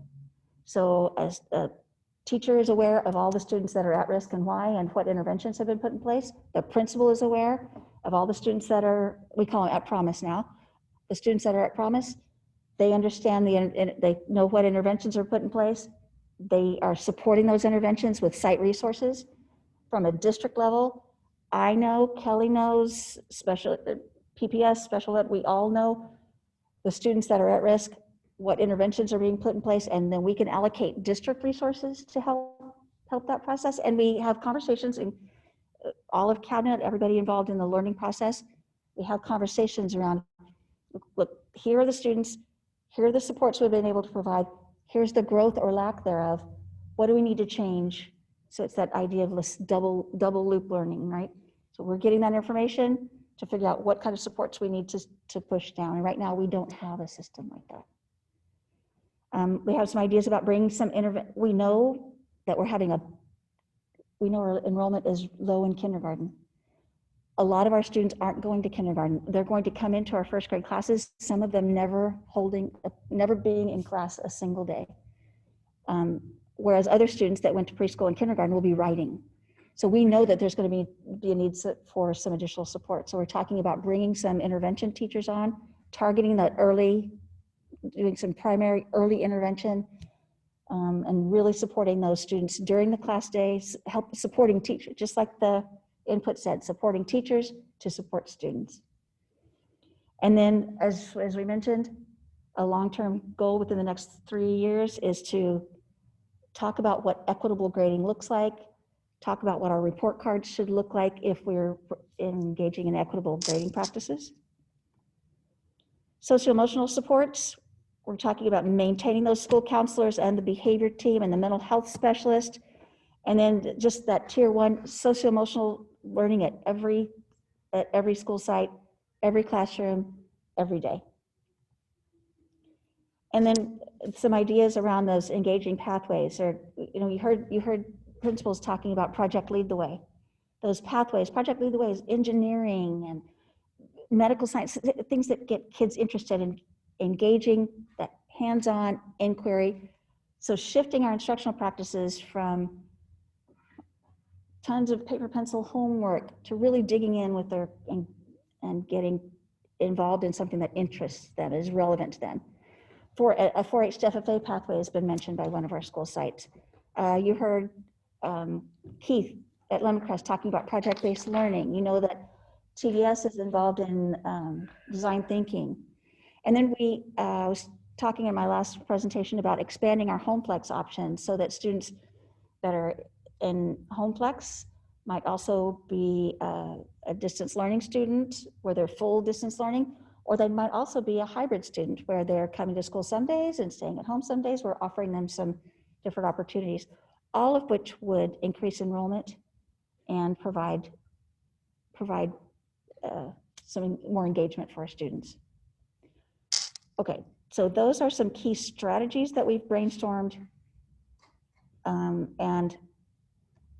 So I'm going to go back to the goals, and I'm going to stop for a second and let you talk through those. What are your thoughts about that, about those goals? There's a part of me that would even like the socio-emotional supports to be number 1 instead of number 2, because I don't think you get the academic achievement without the socio-emotional support.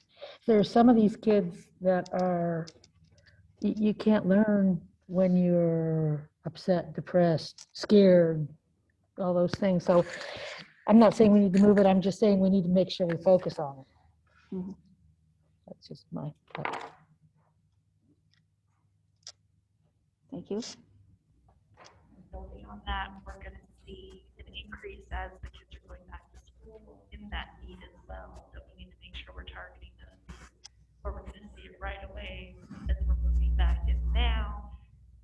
It's also going to be a few year process too for kids to get back into the norm of things. You know, it's not something that's going to be like, oh, I've been in school 2 months now, I'm good. Like it's going to be an ongoing issue that we're going to see.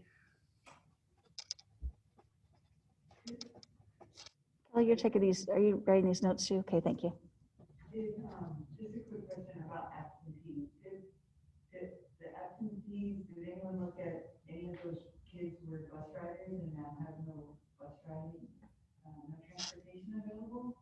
Did anyone look at that correlation of our absentee rate going up because we also don't have transportation? What we do have is an MIA process.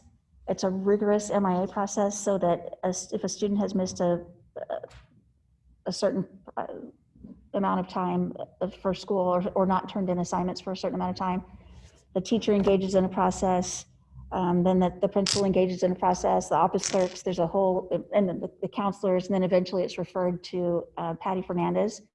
So there's a whole entire process to re-engage students. If the student is missing a device, they haven't been participating because they didn't have a device, which should never happen because we gave everybody devices, but that did happen. So then Patty helps round up the device and make sure the student gets that.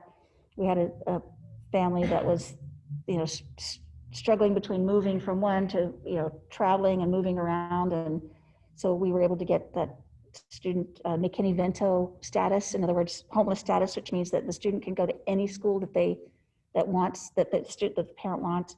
So basically it's just the supports that we're building in for students are just individualized. So whatever support they need, that's the support that we give them. And if I don't recall a situation where transportation came up as a problem. Do you? No, I can tell you we haven't received one complaint or issue call into the transportation department for that problem this year. Some of it could be the parents being able to get the kids to school or pick them up. I mean, I'm guilty of it calling us 2 days just because it was a deadline. I could not take off to go pick him up from school. I could get him to school, couldn't pick him up. So he did his work from home those 2 Fridays that I have to work because there was no way for me to do it and I had nobody else to help me. So I mean, there's other parents that are going to fall into that as well. They have to be at work, they can't either get their kids to school right at time or pick them up right at time. Mm-hmm.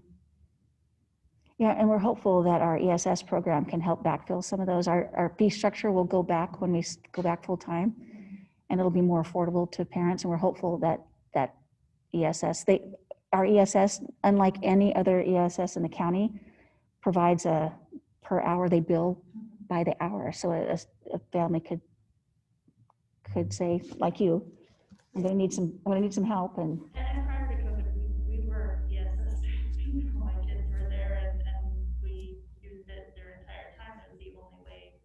Mhm. Do school. With COVID, it didn't work out for us that way, but it was a Yeah. possibility for us. And so, I think there's more than just me that it falls into that category. Yeah. I think so too. And transportation has a lot to do with it. I think that transportation was a struggle before COVID.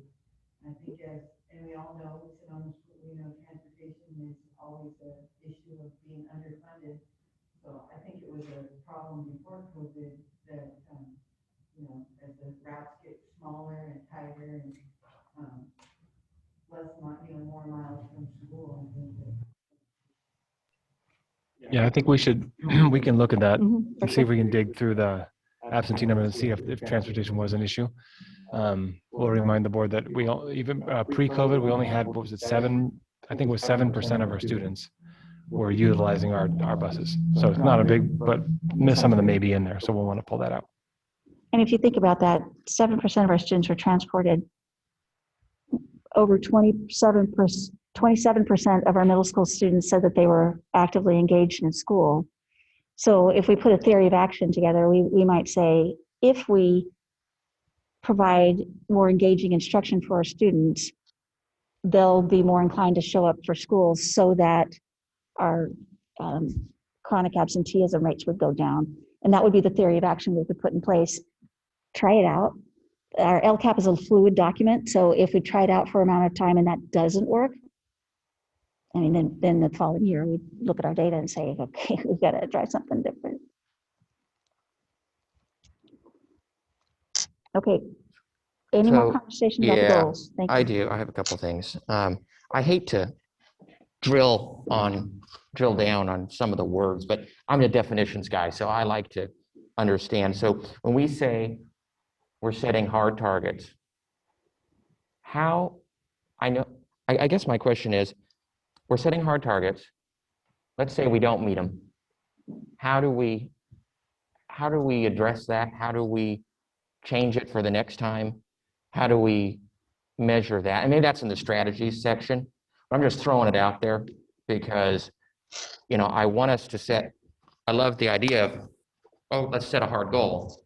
But then if we're not able to get there, I want us to make sure that we have a path for addressing it.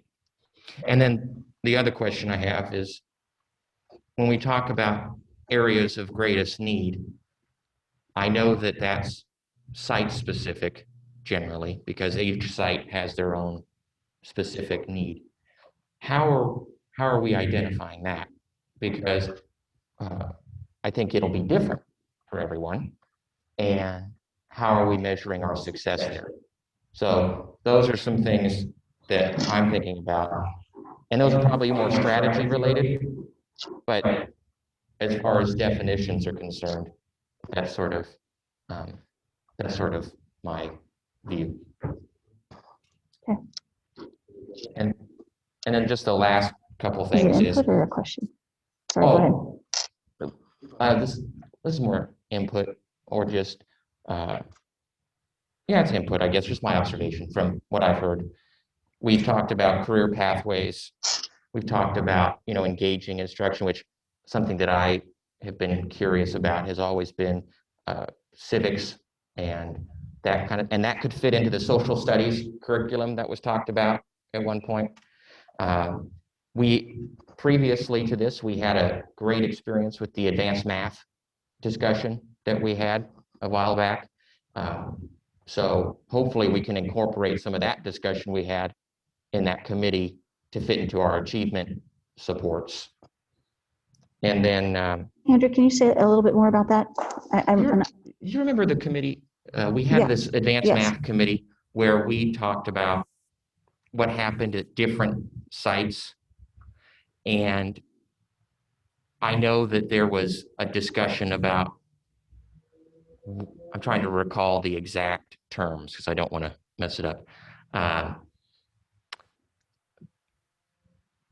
So there was a discussion had that at 7th grade and 8th grade, there'd be some advanced math components for those students who, would qualify for. And so if that just fits into the hard targets and action plans and things. I don't know if that makes any sense, but that's sort of where I'm going with it. Form of input, but Thank you. it's stuff that we had talked about in the past. And let me just say, in a nutshell, just to address that, the hard targets and the specific action plans come to you in the school site plans. And one of the reasons we do that is because, I'll just be honest, you're never going, I shouldn't say never, it's very difficult to move numbers if you're talking about the district's English learners. You got to drill down, right? So we can have a high level district goal, but it's really for the school site to say, okay, what are our numbers looking like on our school site? And then for the teachers to say, I'm not talking about my English learners, I'm talking about Johnny, Susie, and Sally. And they can set actual action plans and goals. That's why the goal says individual student goals as well. That's where you're going to see the movement. So that's how we target it that way. Those are just thoughts that I've had and thinking about, questions, thoughts, all mixed together. Thank you for taking them down. I appreciate it. I've got a question too. So one of the things in the budget committee was talking about curriculum and the so the NGSS science, which is really engaging. I mean, isn't that part of the thing that's really cool about it? You know, does that fit into the engaging innovative programs? If we, with our current financial situation, do we have the money to pay for some of this NGSS curriculum that we didn't have before? We talked about that just today. Go. And the answer was? Erin had an idea, or maybe it was Andy's idea, I'm not sure. So it's coming up as a need that we think will help across many areas, right? Engagement and our academic needs, and so we are.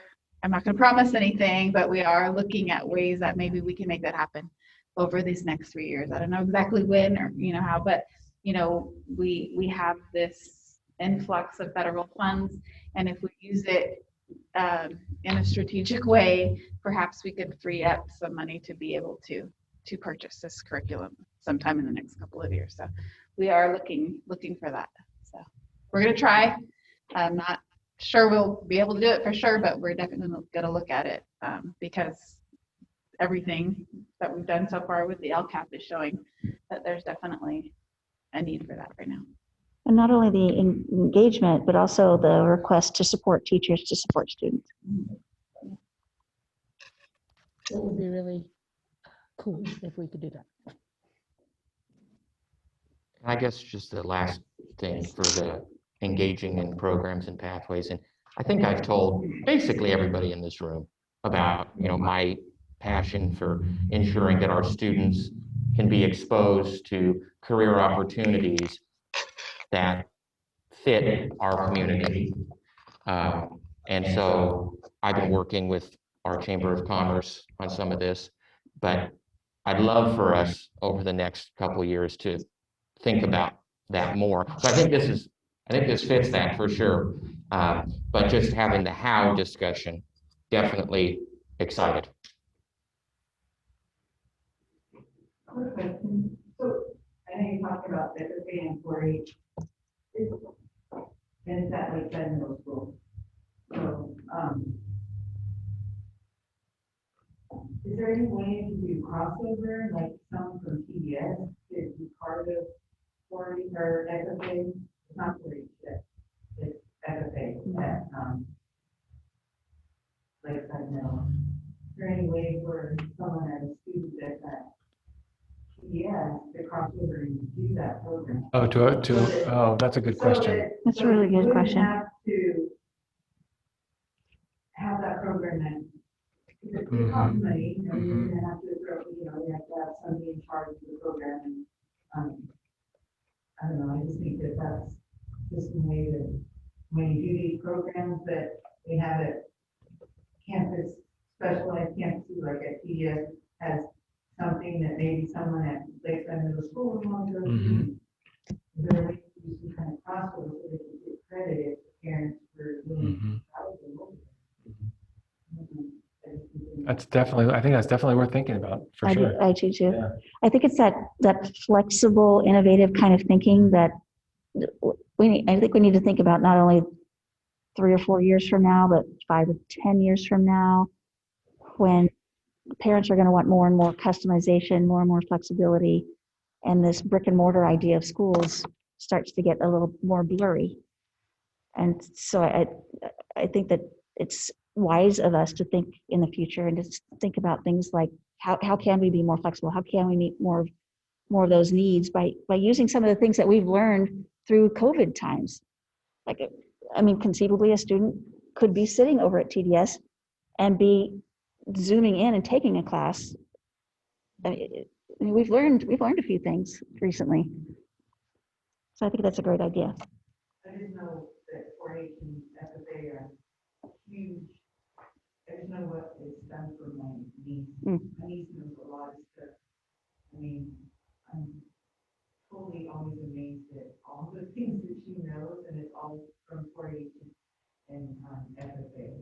She's been doing 4-H since she was 8, so it's just, they're great programs, and your 4-H program can be anything you want. If you have someone who's willing to teach archery, if you have someone willing to do photography, if you have speech writing, public speaking, 4-H isn't just animals. Right. It's everything. If you have the volunteers and the leadership, it's sewing, it's gardening, it could be beekeeping. You know, if you have a parent that's a beekeeper and they want, it's all of those things rolled into one, and it can be whatever you want. And this is actually Lakeside Farms that's thinking about this. And they're not thinking about the animal part of it, they're thinking about the agricultural part of it, their garden. I think we should have archery and beekeeping, and then some kids could learn risk management at the same, alongside. It would be amazing. We could have some kids doing the medical, doing the And EpiPen. medical, yes, EpiPen. EpiPens, yes. No, this is, Dairy farming, smoking, yeah. it's custom meat, there's so many opportunities for them, when they're doing 4-H. You know, as long as you have the willing adult to be the club leader and do that, you know, there's endless opportunities for children. I know that wasn't a motion, Bonnie, but seconded. I think we've taken a lot of notes. I think we have a general idea of where you'd like to go. I want to tell you about our next step is the transparency part. So or basically next steps. There'll be a team of us that'll get together and put these ideas down on paper in a way that fits the format for the state. And then we'll take it to our DAC and DLAC, and we'll review it through our DAC and DLAC and see if they have any input. We'll respond to that input in writing. And then that's on June 7th, June 8th. We meet with the San Diego County Office of Ed. That's more of a compliance piece to make sure that all of our I's are dotted and our T's are crossed, and make sure that that our district is meeting all the rules and regulations that we're supposed to be.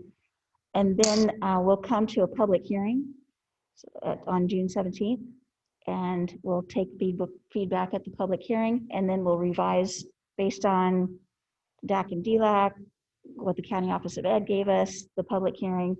We'll do our revise, and then we'll bring it to you for a final read and hopefully an adoption at the June 24th meeting. Any questions about that process?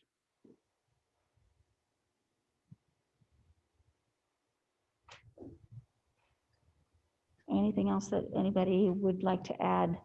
Because that's the end of my presentation, except for to pause just to thank Patty Fernandez she helped immensely. Kelly, again, she did a ton of work. Dr. Winspear, Aaron has helped a lot. And then all the principals, they helped with this whole process.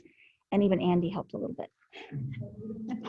Well, I just want to thank y'all for your work and coming work over the next few months on this. And I'm looking forward to seeing what comes out of it. And I know that, I don't know if I'm, okay, there we go. If there's any questions you have for us, let me know. And if I have any other thoughts, I'm going to shoot them your way. please do. And I'm sure I will, by the way. Sure I will. Just want Yeah, you to know. please do. I want to say that I think this board study session was great. I mean, I think that I like the presentation. I like the going around the room. I mean, thank you to you and your team, everybody that was involved. And I like the little videos, even though we couldn't exactly match we could hear them. And so that was great. So thank the principals for their hard work as well. I'll tell him, this would not have gone anywhere if you hadn't participated the way you had. So the congratulations and the kudos goes to you. If you hadn't participated and given your thoughts, it wouldn't have been effective. So thank you all. I would like to mention just before, I would like at some point for Trustee Taylor to have a chance to give some feedback. So I don't know how we do that, but I want to make sure that she has a chance. Yeah, we'll meet with her and give her the notes and.